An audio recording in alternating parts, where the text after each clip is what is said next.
Hello friends, तो कैसे हैं आप सब। उम्मीद करते हैं ठीक ही होंगे।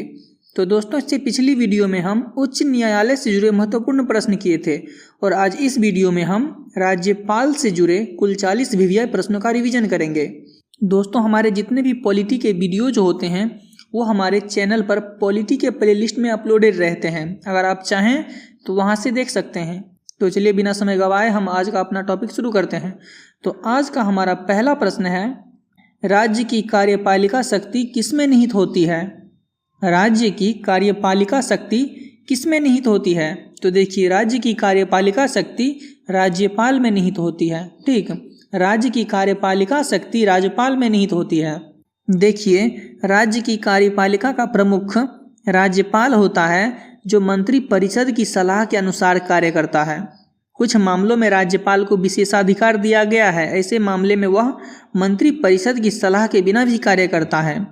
राज्यपाल अपने राज्य के सभी विश्वविद्यालयों के कुलाधिपति भी होते हैं। इनकी स्थिति राज्य में वही होती है जो केंद्र में राष्ट्रपति की होती है। ठीक, हमारा अगला प्रश्न है, राज्य सरकार का कार्यकारी अध्यक्ष कौन है। राज्य सरकार का कार्यकारी अध्यक्ष कौन है। तो राज्य सरकार का कार्यकारी अध्यक्ष राज्यपाल होता है। ठीक, राज्यपाल राज्य का संवैधानिक प्रमुख होता है। वह मंत्री परिषद की सलाह से कार्य करता है, परंतु उसकी संवैधानिक स्थिति मंत्री परिषद की तुलना में बहुत सुरक्षित है। वह राष्ट्रपति के समान असहाय नहीं है। राष्ट्रपति के पास मात्र विवेकाधीन शक्ति ही है, जिसके अलावा वह सदैव प्रभाव का ही प्रयोग करता है, किंतु संविधान राज्यपाल को प्रभाव तथा शक्ति दोनों देता है। उसका पद जितना शोभात्मक है उतना ही कार्यात्मक भी है। ठीक, हमारा अगला प्रश्न है, भारतीय राज्यों में राज्यपाल की नियुक्ति कौन करता है। देखिए, भारतीय राज्यों में राज्यपाल की नियुक्ति राष्ट्रपति करते हैं। ठीक, देखिए, संविधान के अनुच्छेद 155 के अनुसार राज्यपाल की नियुक्ति राष्ट्रपति के द्वारा प्रत्यक्ष रूप से की जाएगी, किंतु वास्तव में राज्यपाल की नियुक्ति राष्ट्रपति के द्वारा केंद्रीय मंत्रिमंडल की सिफारिश पर की जाती है। ठीक, राज्यपाल की नियुक्ति राष्ट्रपति के द्वारा प्रत्यक्ष रूप से की जाएगी, लेकिन वास्तव में राज्यपाल की नियुक्ति राष्ट्रपति के द्वारा केंद्रीय मंत्रिमंडल की सिफारिश पर की जाती है। हमारा अगला प्रश्न है, राज्यपाल अपना त्यागपत्र किसे देता है। देखिए, राज्यपाल अपना त्यागपत्र राष्ट्रपति को देता है। ठीक, राज्यपाल अपना त्यागपत्र राष्ट्रपति को देता है। अनुच्छेद 156 के क्लाउज 2 के अधीन राज्यपाल राष्ट्रपति को संबोधित कर अपने हस्ताक्षर सहित लेख द्वारा त्यागपत्र दे सकता है। अनुच्छेद 156 के क्लाउज 2 के तहत। ठीक, हमारा अगला प्रश्न है, निम्न में से किसको हटाने का प्रावधान संविधान में नहीं है। देखिए, गवर्नर यानी राज्यपाल को। ठीक, राज्यपाल को पद से हटाने का प्रावधान संविधान में नहीं है। ठीक, हमारा अगला प्रश्न है, निम्नलिखित में से किसको महाभियोग के बिना हटाया जा सकता है। देखिए, किसी राज्य के राज्यपाल को महाभियोग के बिना हटाया जा सकता है। ठीक, महाभियोग प्रस्ताव सिर्फ तब लाया जा सकता है जब संविधान का उल्लंघन, दुर्व्यवहार या अक्षमता साबित हो गए हो। नियमों के मुताबिक महाभियोग प्रस्ताव संसद के किसी भी सदन में लाया जा सकता है, लेकिन लोकसभा में इसे पेश करने के लिए कम से कम 100 सांसदों के दस्तखत और राज्यसभा में कम से कम 50 सांसदों के दस्तखत जरूरी होते हैं। इसके बाद अगर उस सदन के स्पीकर या अध्यक्ष उस प्रस्ताव को स्वीकार कर लें तो 3 सदस्यों की एक समिति बनाकर आरोपों की जांच करवाई जाती है। हमारा अगला प्रश्न है, भारतीय संविधान के अनुसार राज्य का अधिशासी प्रधान कौन होता है। भारतीय संविधान के अनुसार राज्य का अधिशासी प्रधान कौन होता है। तो राज्यपाल होता है। ठीक, राज्यपाल की नियुक्ति राष्ट्रपति 5 वर्ष के लिए करते हैं और वे राष्ट्रपति की मर्जी पर पद पर रहते हैं। राज्यपाल राज्य सरकार का विधित मुखिया होता है, जिसकी कार्यकारी कार्रवाई राज्यपाल के नाम पर संपन्न होती है। ठीक, हमारा अगला प्रश्न है, राष्ट्रपति किसकी सलाह पर किसी राज्य के राज्यपाल की नियुक्ति करते हैं। राष्ट्रपति किसकी सलाह पर किसी राज्य के राज्यपाल की नियुक्ति करते हैं। तो प्रधानमंत्री। ठीक, संविधान के अनुच्छेद 155 के अनुसार राज्यपाल की नियुक्ति राष्ट्रपति प्रधानमंत्री यानी मंत्रिमंडल की सलाह पर करते हैं। हमारा अगला प्रश्न है, राज्य सरकार का संवैधानिक प्रमुख होता है। तो राज्य सरकार का संवैधानिक प्रमुख कौन होता है। तो राज्यपाल होता है। हमारा अगला प्रश्न है, सामान्य रूप से राज्यपाल का कार्यकाल होता है। देखिए, सामान्य रूप से राज्यपाल का कार्यकाल 5 वर्ष का होता है। ठीक है, सामान्य रूप से राज्यपाल का कार्यकाल 5 वर्ष का होता है, लेकिन राष्ट्रपति उसको कभी भी पद से हटा सकते हैं। हमारा अगला प्रश्न है, राज्यपाल राज्य में किसका प्रतिनिधि होता है। देखिए, राज्यपाल राज्य में राष्ट्रपति का प्रतिनिधि होता है। ठीक, राज्यपाल राज्य में राष्ट्रपति का प्रतिनिधि होता है। ठीक, हमारा अगला प्रश्न है, जम्मू कश्मीर के राज्यपाल को कौन नियुक्त करता है। देखिए, जम्मू कश्मीर के राज्यपाल को भारत के राष्ट्रपति नियुक्त करते हैं। ठीक, देखिए, राज्यपाल की नियुक्ति राज्यों में होती है तथा केंद्र शासित प्रदेश में उपराज्यपाल की नियुक्ति होती है। भारत में 8 केंद्र शासित प्रदेश हैं, जिनमें से 3 केंद्र शासित प्रदेशों में उपराज्यपाल का पद है। वह 3 केंद्र शासित प्रदेश कौन कौन से हैं, तो एक अंडमान निकोबार, उसके बाद दिल्ली और पुदुचेरी, और बाकी के 5 केंद्र शासित प्रदेश में उपराज्यपाल का पद नहीं है। वो कौन कौन से हैं, तो चंडीगढ़, दमन और दीव, दादरा और नागर हवेली, लक्षद्वीप, जम्मू कश्मीर और लद्दाख। ठीक, यानी कि बाकी के जो 5 केंद्र शासित प्रदेश हैं वहाँ पर उपराज्यपाल नहीं होते, वहाँ प्रशासक होते हैं। वो 5 कौन कौन से हैं, तो चंडीगढ़, दमन और द्वीप, दादर एवं नागर हवेली। ठीक, उसके बाद लक्षद्वीप, उसके बाद जम्मू कश्मीर और लद्दाख।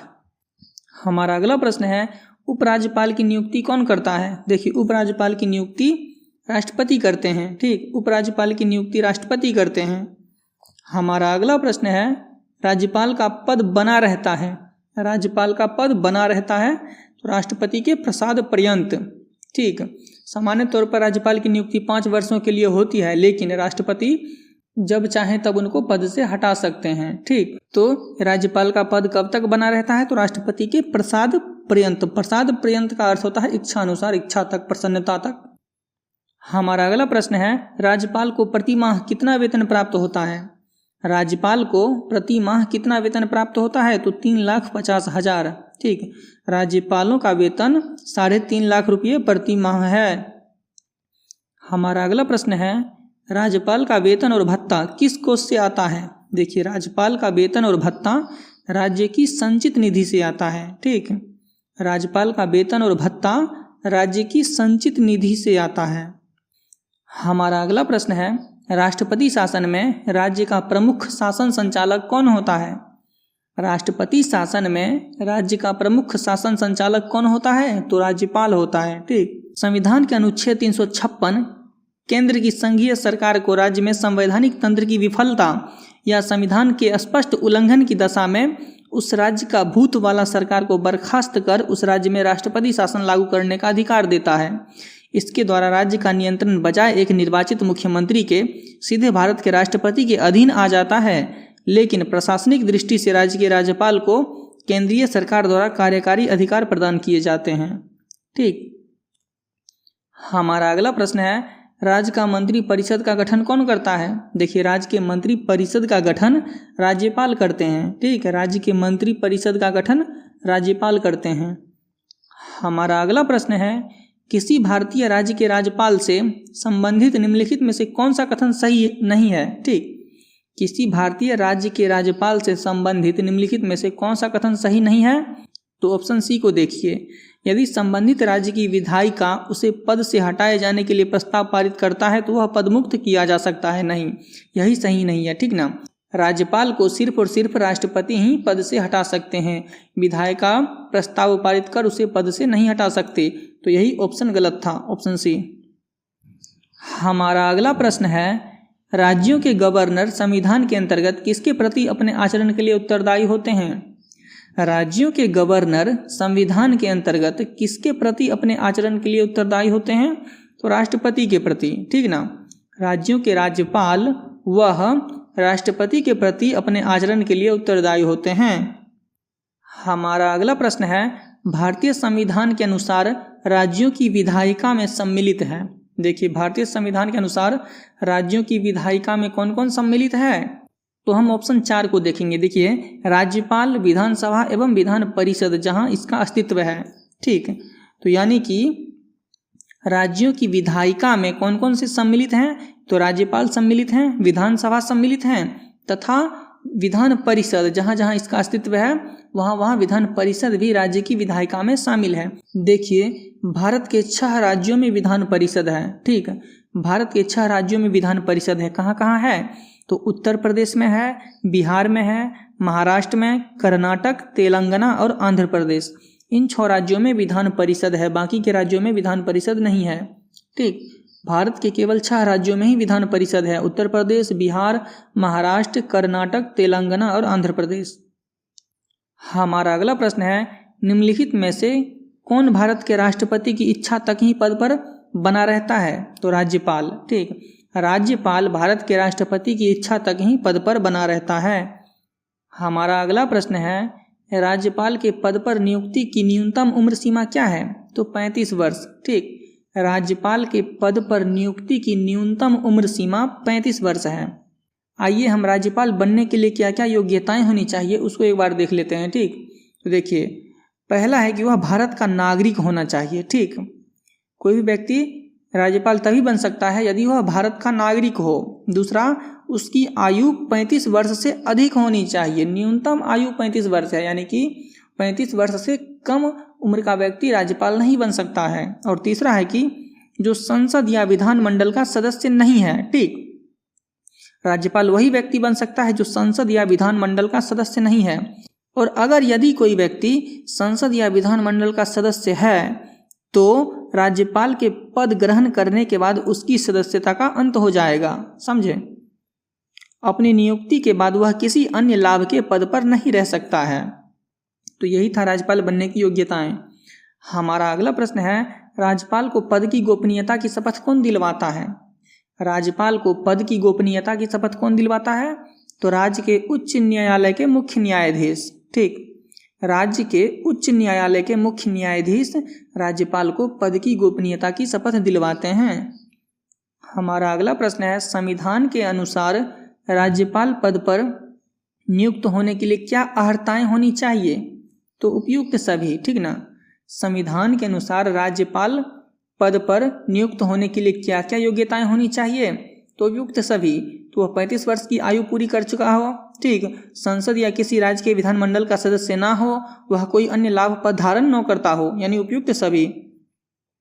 हमारा अगला प्रश्न है, राज्यपाल की नियुक्ति से संबंधित महत्वपूर्ण परंपरा है। देखिए, राज्यपाल की नियुक्ति से संबंधित महत्वपूर्ण परंपरा क्या है? तो ऑप्शन ए में है कि एक राज्य में किसी अन्य राज्य के निवासी को ही राज्यपाल नियुक्त किया जाता है। तो यही, ठीक ना, राज्यपाल की नियुक्ति से संबंधित महत्वपूर्ण परंपरा है कि एक राज्य में किसी अन्य राज्य के निवासी को ही राज्यपाल नियुक्त किया जा सकता है। जैसे कि मान लीजिए, अगर बिहार का राज्यपाल नियुक्त करना हो, वो जो व्यक्ति होंगे वह बिहार के निवासी नहीं होने चाहिए, वो किसी दूसरे राज्य के व्यक्ति होंगे। ठीक ना, यानी किसी दूसरे राज्य के व्यक्ति को ही राज्यपाल नियुक्त किया जाता है। ठीक, हमारा अगला प्रश्न है, राज्यपाल को निम्नलिखित में से किस प्रकार की शक्ति प्राप्त नहीं है? देखिए, राज्यपाल को कौन सी शक्ति प्राप्त नहीं है? तो सैन्य एवं राजनयिक शक्ति। ठीक, राज्यपाल को सैन्य एवं राजनयिक शक्ति प्राप्त नहीं है। तो हमारा उत्तर सी होगा।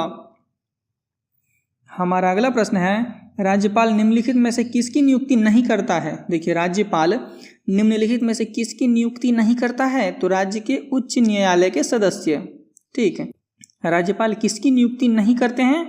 तो राज्य के उच्च न्यायालय के सदस्य की नियुक्ति नहीं करते हैं। ठीक, राज्यपाल मुख्यमंत्री और मंत्रिपरिषद तथा राज्य का महाधिवक्ता और राज्य लोक सेवा आयोग के सदस्यों की नियुक्ति करता है, लेकिन उच्च न्यायालय के न्यायाधीशों की नियुक्ति राष्ट्रपति द्वारा की जाती है। ठीक, राज्यपाल मुख्यमंत्री और मंत्रिपरिषद, राज्य का महाधिवक्ता और राज्य लोक सेवा आयोग के सदस्यों की नियुक्ति करता है, लेकिन उच्च न्यायालय के न्यायाधीशों की नियुक्ति राष्ट्रपति द्वारा की जाती है। हमारा अगला प्रश्न है, क्या राज्य के उच्च न्यायालय में न्यायाधीशों की नियुक्ति के समय राष्ट्रपति संबंधित राज्यपाल से परामर्श करता है? क्या राज्य के उच्च न्यायालय में न्यायाधीशों की नियुक्ति के समय राष्ट्रपति संबंधित राज्यपाल से परामर्श करता है? तो हाँ। ठीक, इसका उत्तर होगा हाँ। उच्च न्यायालय में न्यायाधीशों की नियुक्ति के समय राष्ट्रपति संबंधित राज्यपाल से परामर्श करता है। हमारा अगला प्रश्न है, राज्यपाल विधानसभा में आंग्ल भारतीय समुदाय के कितने व्यक्ति को मनोनीत कर सकता है? देखिए, राज्यपाल विधानसभा में आंग्ल भारतीय समुदाय के एक व्यक्ति को मनोनीत कर सकता है, लेकिन 104वां संविधान संशोधन 2019 के अंतर्गत इसको समाप्त कर दिया गया है, ठीक ना। विधानसभा में जो एक आंग्ल भारतीय नियुक्त होते थे, इसको अब समाप्त कर दिया गया है। 104वां संविधान संशोधन 2019 के अंतर्गत अब विधानसभा में आंग्ल भारतीयों के लिए कोई सीट नहीं है, ठीक। हमारा अगला प्रश्न है, राज्यपाल अपने राज्य के विधान परिषद में निम्न में से किन क्षेत्रों से संबंधित व्यक्ति को मनोनीत कर सकता है? तो देखिए उपयुक्त सभी, ठीक ना। राज्यपाल अपने राज्य के विधान परिषद में किन किन क्षेत्रों से व्यक्ति को मनोनीत कर सकते हैं? तो कला और साहित्य, विज्ञान, सामाजिक सेवा और सहकारिता आंदोलन, यानी उपयुक्त सभी क्षेत्रों से राज्यपाल अपने विधान परिषद में व्यक्ति को मनोनीत कर सकते हैं। हमारा अगला प्रश्न है, राज्यपाल विधान परिषद में अधिक से अधिक कितने सदस्यों को मनोनीत कर सकता है? तो निश्चित संख्या नहीं है, ठीक। राज्यपाल विधान परिषद में अधिक से अधिक कितने सदस्यों को मनोनीत कर सकता है? तो इसकी कोई निश्चित संख्या नहीं है, ठीक। वैसे जैसे कि बिहार में विधान परिषद है, तो बिहार में विधान परिषद की लगभग 75 सीट है, ठीक। और कुल सीट का 1/6 भाग व्यक्ति को राज्यपाल मनोनीत करते हैं। विधान परिषद में कुल सीट का 1/6 भाग यानी उतने व्यक्ति को राज्यपाल मनोनीत करते हैं। इसकी संख्या निश्चित नहीं है वैसे, ठीक। हमारा अगला प्रश्न है, किस राज्य के राज्यपाल को जिला परिषदों के दिए जाने वाले खानों के लाइसेंस से प्राप्त राजस्व की रकम को निर्धारित करने का अधिकार है? देखिए, किस राज्य के राज्यपाल को जिला परिषदों के दिए जाने वाले खानों के लाइसेंस से प्राप्त राजस्व की रकम को निर्धारित करने का अधिकार है? तो असम, ठीक। असम राज्य के राज्यपाल को जिला परिषदों के दिए जाने वाले खानों के लाइसेंस से प्राप्त राजस्व की रकम को निर्धारित करने का अधिकार है। हमारा अगला प्रश्न है, वर्ष 1970 में राष्ट्रपति ने किसकी अध्यक्षता में राज्यपाल का राज्य मंत्रिमंडल के साथ संबंध निश्चित करने के लिए एक समिति का गठन किया? ठीक है, वर्ष 1970 में राष्ट्रपति ने किसकी अध्यक्षता में राज्यपाल का राज्य मंत्रिमंडल के साथ संबंध निश्चित करने के लिए एक समिति का गठन किया? तो भगवान सहाय, ठीक। वर्ष 1970 में राष्ट्रपति ने भगवान सहाय की अध्यक्षता में राज्यपाल का राज्य मंत्रिमंडल के साथ संबंध निश्चित करने के लिए एक समिति का गठन किया।